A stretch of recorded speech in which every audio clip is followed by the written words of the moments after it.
마가복음 16장 1절부터 8절까지예요. 마가복음 16장 1절부터 8절까지 말씀을 함께 우리 교독하며 나아갑니다. 안식일이 지남에 막달라 마리아와 야고보의 어머니 마리아와 또 살로메가 가서 예수께 바르기 위하여 향품을 사다 두었다가 안식 후 첫날 매우 일찍이 읽으세요.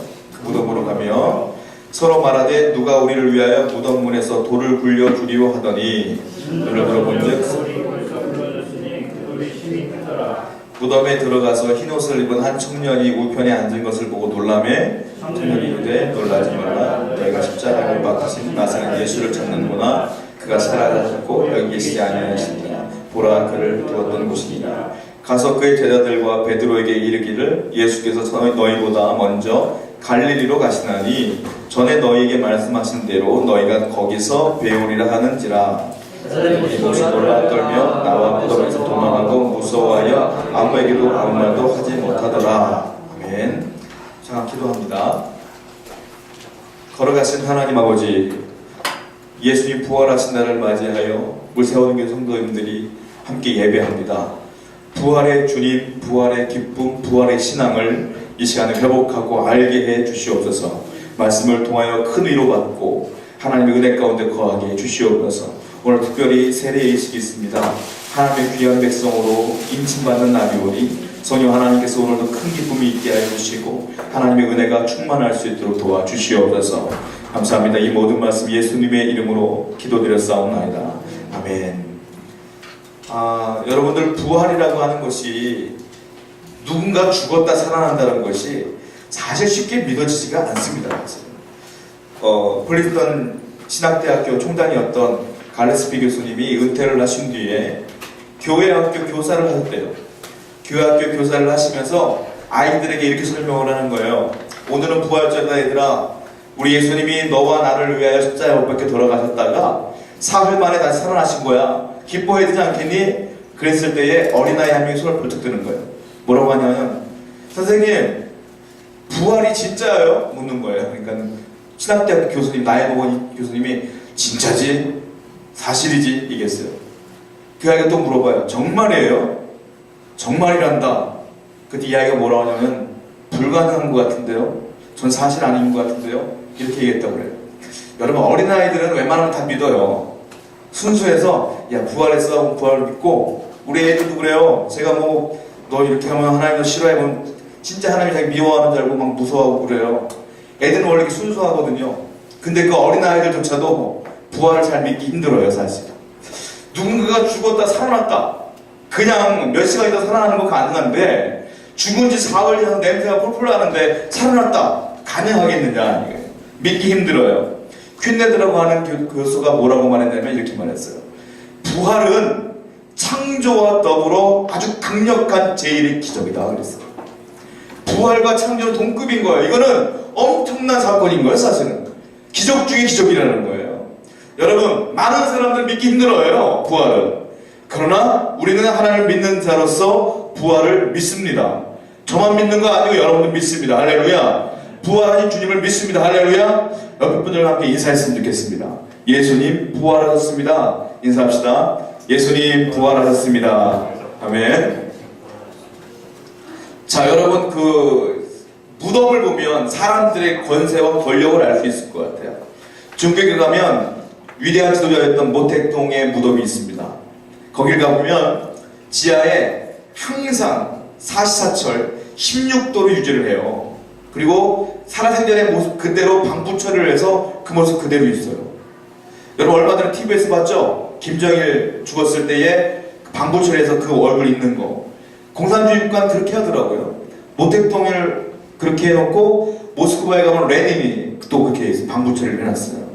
우리 북한에 가보면 금수산 그 궁전에 보면 김일성 그 얼굴이 또 있고요. 또 김정일도 그렇게 됐고요. 근데 이번에 대북 전문 매체였던 그 데일리 NK가 뭐라고 얘기를 했냐면 그 나라마다 걱정이 있대요. 왜냐하면 이게 시간이 흐르면서 시체가 쪼그라드는 거예요. 아무리 방부 처리를 해도 쪼그라드는 거예요. 그런데 이게 방부 처리하려면 돈이 수백억이 들어간대요. 돈이 굉장히 많이 들어간대요. 그러니까 이 걱정이 많다고 거기서 이제 보도를 했더라고요. 여러분 아무리 위대한 지도자였던 레닌, 뭐 그들에게부터 위대한 지도자였던 레닌, 모택동, 뭐 김일성, 김정일, 아무리 방문 처리를 하고 그래도 죽은 거예요. 그래도 죽은 거예요. 진시 황제의 능을 보셨나요? 저는 이제 이 설교를 준비하면서 봤는데 인터넷으로 봐서 직접 못 가봤어요. 저는 어마어마하게 크더만요. 여산능이라고도 불리우고 그게 무덤 본붕에서부터 시작해서 꼭대기까지 계단이 있는데 이게 계단 올라가는데 15분 걸린대요. 15분. 아파트 계단 올라가는데도 금방 올라가거든요. 15분 정도 올라갈 정도의 경우면 엄청난 거잖아요. 피라미드, 우리 예술작품인 줄 알지만 그거 무덤이잖아요. 어떻게 보면 쉽게 말하면 남아프리카 공화국에 가보면 무덤이 있는데 애들이 놀아. 거기서 쓰레기장을 방불케 해요. 쓰레기가 망도 못하고 분봉도 없어요. 그냥 맨 땅에 맨 땅. 근데 거기가 그들의 빈민들의 무덤이래요. 거기서 축구도 하고 놀아요. 쓰레기장 같아. 쓰레기장 같은 것도 무덤이고 피라미드 같은 것도 무덤이고 위대한 사람도 죽고 노숙자도 죽고 다 죽는 거예요. 여러분.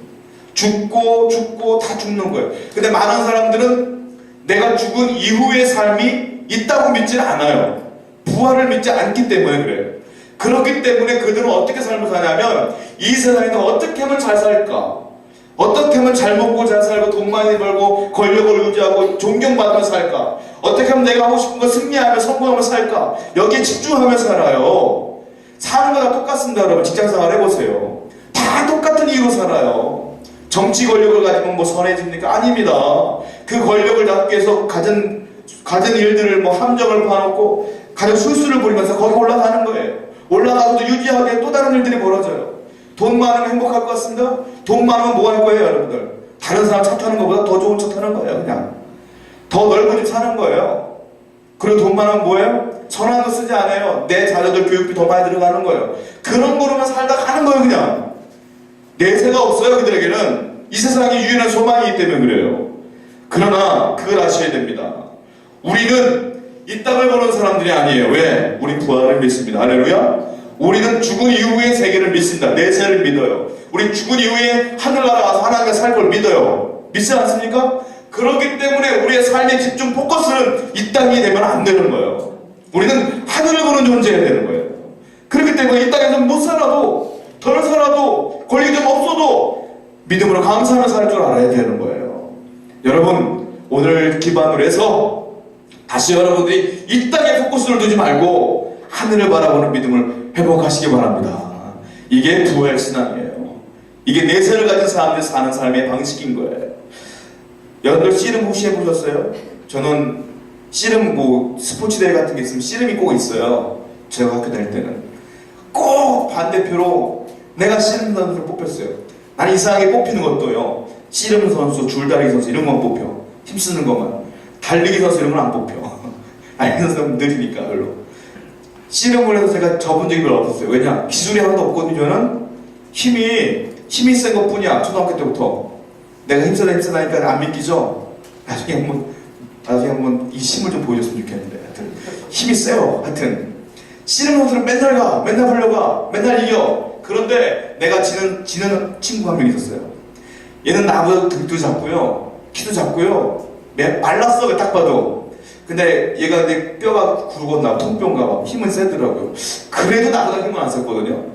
근데 얘가 나한테 씨름 보통 내가 꼭 지는 거야. 기분 나빴어요. 이름도 기억해. 이금수라고. 그 친구 지금도 기억하고 있거든요.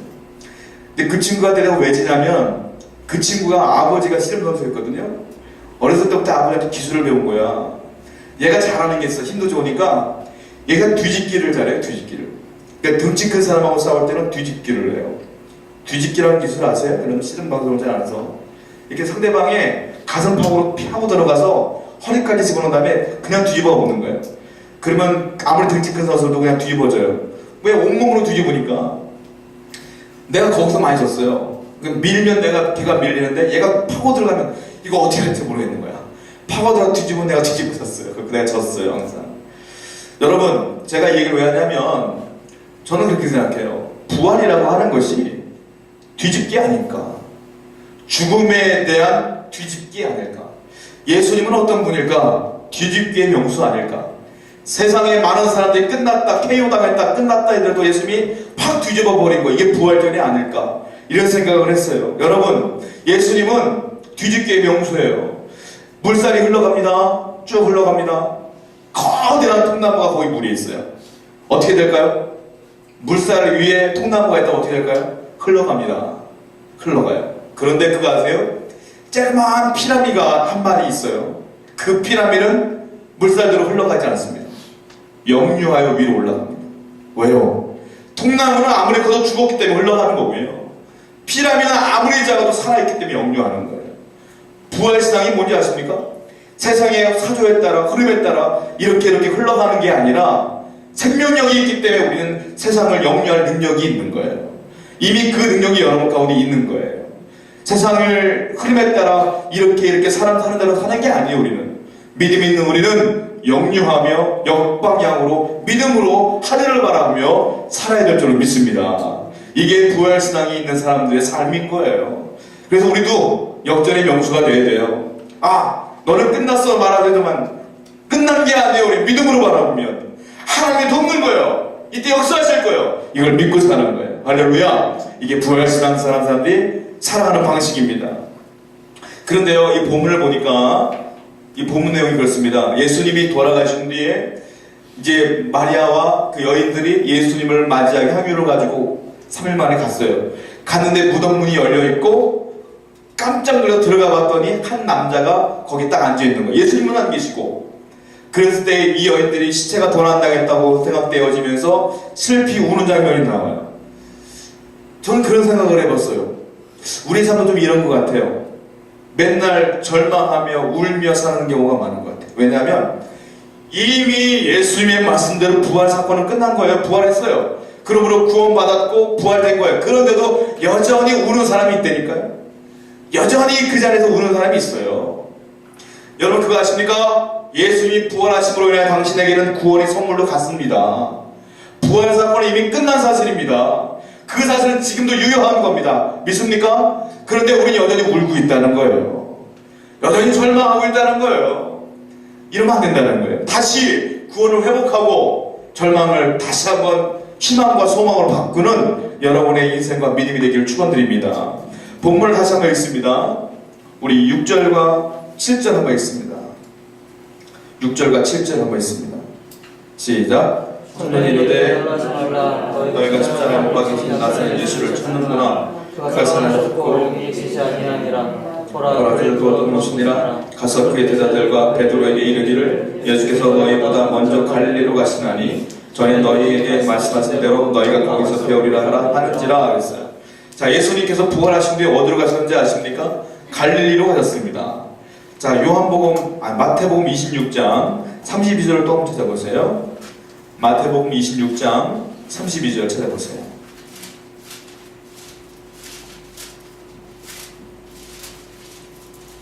자, 같이 마태복음 26장 32절을 같이 읽어보도록 하겠습니다. 시작. 그러나 내가 살아난 후에 너희보다 먼저 갈릴리로 가리라. 여러분, 예수님이 부활하신 뒤에 계속적으로 말씀하신 게 뭐냐면 내가 먼저 갈릴리로 가 있을게 이거예요. 그리고 예수님께서 계속 말씀하시는 건 너희보다 먼저 갈릴리로 가리라. 예수님이 부활하신 뒤에 왜 갈릴리로 갔을까? 이런 고민이 생기는 거예요. 부활하신 뒤에 갈 데가 많이 있었을 텐데 왜 갈릴리로 갔을까? 만약에 제가 예수님이라면 부활했다면 나는 어디를 먼저 갔을까? 이런 고민을 해본 거예요. 저는 그랬을 것 같아요. 난 갈릴리로 안 갈 것 같아. 어디로 갈 것 같으냐면 나는 먼저 예루살렘으로 갈 것 같아. 예루살렘으로 가서 사람들 막 모을 것 같아요. 그래서 여봐라, 내가 죽어서 부활했지 않느냐, 다시 나에게 와라. 그리고 이 사람들에게 나의 힘을 자랑할 것 같아. 근데 예수님은 예루살렘으로 가서 군중을 모으지도 않고, 그리고 또 하나 억울하게 돌아가셨어요. 예수님은 빌라도 법정에서 나는 빌라도 찾아갈 것 같아. 너 왜 그랬니?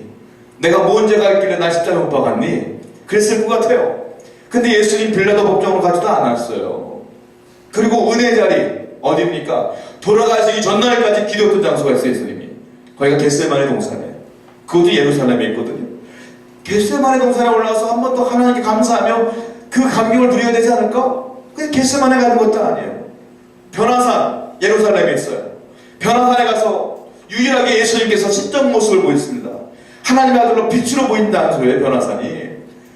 거기 한번 가보고 싶은데 가지도 않아. 거기도 베들레헴, 예수님이 이 땅에 처음 오신 곳 베들레헴, 거기 가고 싶지 않았을까? 거기 안 가셨어요. 갈릴리로만 가신 거예요. 부활하신 뒤에. 왜 예수님이 갈릴리로 갔었을까? 해결해 드릴게요. 여러분. 예수님이 12제자가 예수님과 함께 3년 동안 동고동락하면서 그들에게 꿈이 있었습니다. 뭐냐?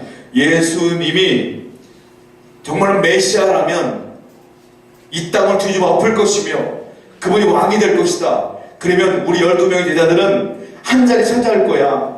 누구는 장관이 될 거고, 누구는 법학 박사가 될 거고, 누구는 대제사장이 될 거고, 다 될 거야. 그런 마음으로 기대하며 갔는데 예수님이 순식간에 돌아가신 거예요. 십자가에 죽어버린 거예요. 그때 이 제자들의 마음을 한번 생각해 보세요. 3년 동안 집 버리고 다 버리고 예수님만 따라갔는데 그걸 죽어버리니 이들의 마음이 어떻게 했냐고요. 완전히 절망 가운데 빠졌을 거예요. 생각만 나면 한숨 쉴 것 같아. 내가 왜 그랬을까? 내가 이 시간을 왜 버렸을까? 그러면서 그들이 전부 다 고향으로 내려갔는데 그 고향이 전부 다 갈릴리예요. 예수님이 11명의 제자가 전부 다 갈릴리예요. 갈릴리로 돌아가서 자기들 하던 일 하는 거야. 그러면서 한숨 쉬고 절망하며 내가 왜 그랬을까? 왜 그랬을까? 그러는 거예요.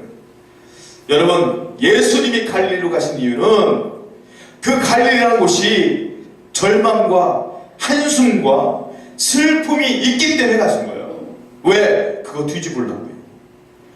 예수 부활하신 주님은 그 한숨을 뒤집으려고 하신 거예요. 제자들을 만남으로 인하여 그들의 한숨을 기쁨으로 바꾸기 위해 가신 거예요. 우리 예수님은 어떤 분인지 아세요? 절망과 한숨을 뒤집는 분이에요. 여러분들이 슬퍼하고 절망하는 그 갈릴리에 우리 주님이 찾아가신 줄로 믿습니다. 이게 부활의 주님이에요. 내가 슬퍼하는 그 장소, 남모르게 울고 있는 그 장소, 슬퍼하는 그 장소 주님이 찾아갑니다.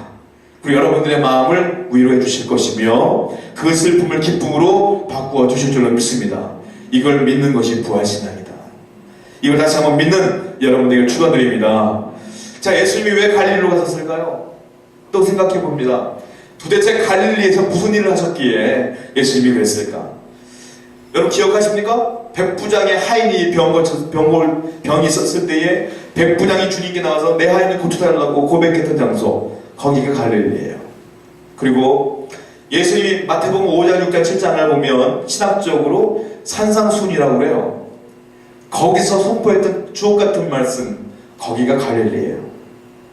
그리고 베드로가 예수님 만나고 빈 그물로 왔을 때 야 깊은 데로 내려봐라. 그때 빈 그물이 가득 찼지 않습니까? 거기가 갈릴리예요. 그리고 예수님께서 풍랑이 일었을 때에 바다 위를 건너셨어요. 거기가 갈릴리예요. 이거 기억하십니까? 오병이어의 사건. 아이의 도시락 물고기 2마리 보리도 5개 5,000명을 먹이고 남긴 거, 거기도 갈릴리예요. 예수님의 이적과 예수님의 기적과 예수님의 사랑이 가장 많이 나타났던 곳이 어디냐? 갈릴리예요. 예수님이 왜 부활하시고 갈릴리로 가셨느냐? 그 사랑이 많았던 곳, 하나님의 은혜가 충만했던 그 갈릴리가 어느 순간 절망의 땅으로 바뀐 거예요. 제자들이 한숨 쉬는 땅으로 바뀐 거예요. 그 주님이 찾아가신 거 왜? 그 첫사랑을 회복시키기 위하여, 첫 믿음을 회복시키기 위해 가신 겁니다. 여러분, 우리 누구나가 첫 믿음이 있어요. 첫 사랑이 있어요. 주님을 처음 만났을 때 그 기쁨과 감동이 있어요. 근데 나이를 먹으면서 직장생활을 바빠지면서 그 믿음이 점점 약화되어요. 사라져가요. 주님이 안타까워하십니다. 그 답답했던 그 심정 가운데 주님을 찾아가길 원하시는 거예요. 주님이 오늘 아침에 여러분에게 원하시는 게 뭔지 아세요? 첫사랑을 회복하길 원하는 거예요. 첫 믿음을 회복하길 원하는 거예요. 내가 예전에 은혜로웠는데, 뜨거웠는데, 하나님을 사랑했는데 그 사랑이 식어졌다면 오늘 다시 한번 회복하길 원하는 거예요. 오늘 이 예배 현장에서 주님께서 여러분에게 다시 한번 여러분을 만나시길 원합니다. 할렐루야. 그 첫사랑이 회복되어지길 원합니다. 할렐루야. 이런 믿음이 오늘 이제 이 아침에 여러분께 흘러가야 된다는 거예요. 자, 예수님께서 왜 갈릴리로 가셨느냐? 또 하나 생각해 봅니다. 갈릴리에서 예수님이 했던 일들이 있어요. 뭡니까? 영혼 구원이에요. 영혼 구원. 예수님이 거기서 고백했던 사건이 있어요. 뭡니까?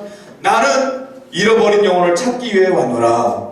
나는 영혼 구원을 위해서 왔노라. 나는 내 사명은 영원 구원이다. 그 승천하셔서 그랬잖아요. 예수님께서 너희는 마지막까지 영원을 구해서 애써라. 계속 말씀하시고 하셨잖아요. 예수님의 사명, 그 사명을 감당했던 장소가 어디냐? 갈릴리입니다. 예수님의 제자들도 그 사명을 감당했던 곳이 어디냐? 갈릴리예요. 거기서 그 사명을 다 감당했다는 거예요. 그런데 지금 제자들이 그 사명을 다 잃어버리고 자기들 하는 잡에 열중하고 있어요.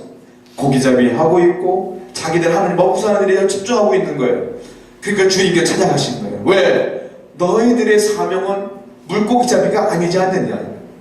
너희들의 사명은 원래 나와 함께 영원 구원하는데 애써야 되는 거 아니니? 왜 돌아갔니? 왜 먹고 사는데 급급하니? 영혼을 왜 애쓰지 않느니? 하나님 나라의 확장을 왜 애써야 되는 거 아니니? 말씀하시는 거예요. 그리고 주님이 돌아가신 거예요. 여러분, 예수님이 갈릴리 가신 이유는 잃어버린 사명을 회복시키기 위함이에요. 여러분의 사명은 무엇입니까? 직장들 그 먹고 사는 게 여러분의 사명이 절대로 아닙니다. 그거는 안 믿는 분들도 하시는 겁니다. 믿지 않는 사람도 그렇게 살아가는 겁니다. 여러분의 사명은 믿지 않는 자를 구원하는 겁니다. 복음을 증거하는 겁니다. 하나님의 사랑을 나타내는 겁니다. 하나님의 나라를 확장하는 겁니다. 이것이 우리의 사명인 거예요. 어느 순간 이 사명을 잃어버렸어요. 잊어버렸어요. 이 사명을 잃어버린 자에게 하나님을 찾아가시는 거예요. 다시 이 사명을 회복시키기 위해. 할렐루야. 이 아침에 주일예배 끝난 뒤에 다시 월요일에 돌아가지 않습니까? 각오를 했으면 좋겠습니다. 하나님, 내가 사명을 갖고 다시 살기를 원합니다. 이 믿음 주시옵소서. 이 믿음을 소유하시기 바랍니다. 인도에 선교사로 갔던 한 여의사가 있습니다.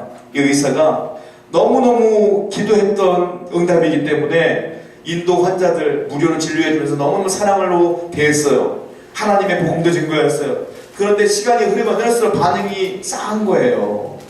내가 정말로 사랑으로 대하는데도 불구하고 그들의 반응은 냉랭한 거예요.